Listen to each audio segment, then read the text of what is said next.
Good morning! This newscast is brought to you by Aboitiz Power. We power you. Mula sa number 1, Smart Dishwashing Paste. Ang galing-galing mo! Smart dishwashing paste ko! Pritong ulam na masebo, plato o kaldero. Tanggaling for everyday. Ganyan pag Smart ang dishwashing paste. May double tanggaling formula. Tanggal galing ang sebo at bakterya. Bahid para walang bahid, linis fantastic sa metal at plastic. Number 1 ko to! Tanggaling-galing mo! Smart dishwashing paste. Heavy duty linis bawat pahid. Smart Dishwashing Paste, manufactured by ACS Manufacturing Corporation. ISO certified, world-class quality. ACS.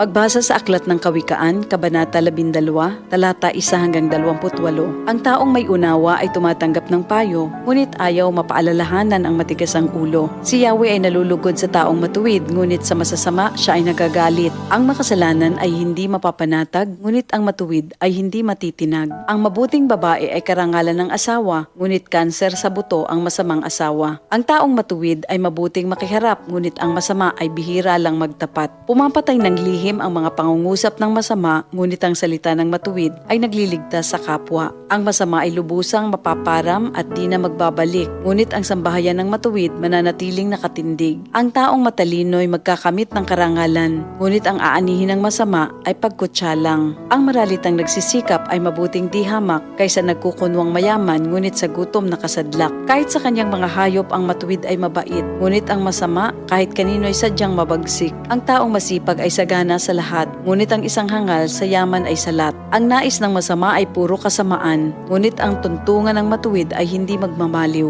Ang masama ay nahuhuli sa salita ng kanyang bibig, ngunit ang matuwid ay malayo sa ligalig. Ang kakamti ng tao ay batay sa gawa o salita, bawat isa ay tatanggap ng karampatang gantimpala. Ang akala ng mangmang ay siya lamang ang tama, ngunit handang tumanggap ng payo ang taong may unawa. Ang pagkainis ng mangmang kaagad nahahalata, ngunit ang mga matatalino di pansin ang pagkutya. Sa pagsasabi ng tapat, lumilitaw ang katarungan, ngunit ang pagsisinungaling ay lumilikha ng kapahamakan. Ang matalas na pananalita ay sumusugat ng damdamin, ngunit sa magandang pananalita, sakit ng loob ay gumagaling. Ang tapat na labi ay mananatili kailanman, ngunit ang dilang sinungaling ay hindi magtatagal. Ang nagbabalak ng masama ay mag-aani ng kapahamakan, ngunit ang nag-iisip ng mabuti magtatamo ng kagalakan.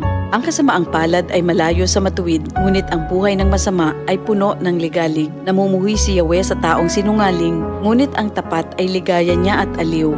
Di agad sinasabi ang alam ng matalino, ngunit kahangalan ay inihahayag ng mangmang na tao. Balang araw, ang masikap, ang mamamahala, ngunit ang tamad ay mananatiling alila. Nagpapahina sa loob ng isang tao ang kabalisahan, ngunit ang magandang balita ay may dulot na kasiglahan. Ang payo ng kaibigang matuwid ay isang gabay, ngunit ang daan ng masama ay tungo sa pagkaligaw. Hindi makakamit ng tamad ang kanyang hinahangad, ngunit ang masikap ay laging may magandang hinaharap. Ang matuwid na landas ay patungo sa buhay, ngunit ang maling daan ay hahantong sa kamatayan. Ito ang salita ng Diyos. Kahandaan sa pagbaha. Ano ang mga dapat gawin? Alamin ang flood warning system sa inyong lugar through barangay unit o lokal na DRRMO. Kung nakatira sa flood-prone area, ay mag-empake ng sapat na gamit at first aid kit bilang paghahanda sakaling kailanganin ang mabilisang paglikas. Bago lumikas, iakyat ang mga kagamitan sa pinakamataas na bahagi ng bahay. Siguraduhing nakapatay ang LPG tank at ang main switch ng kuryente. Agad na linisin ang bahagi ng katawan na nalubog sa baha. At kung hindi naman kailangan ng paglikas, ay stay indoors na lang muna upang makaiwas sa mga aksidente at mga sakit na nakukuha sa baha. Para din sa kapakanan ng mga rescuers, ay mag-iwan ng paskil sa bahagi ng bahay na madaling makita na kayo'y nakalikas na. Kaligtasan sa gitna ng baha ay prioridad. Manatiling alerto at makinig sa otoridad. Isang paalala mula sa RMN News. Ito ang DCXL News. 558 kHz. 6 na dekadang maaasahan sa balita at serbisyo publiko. Ang himpilan ng RMN Network sa Mega Manila. Live sa radyo at online.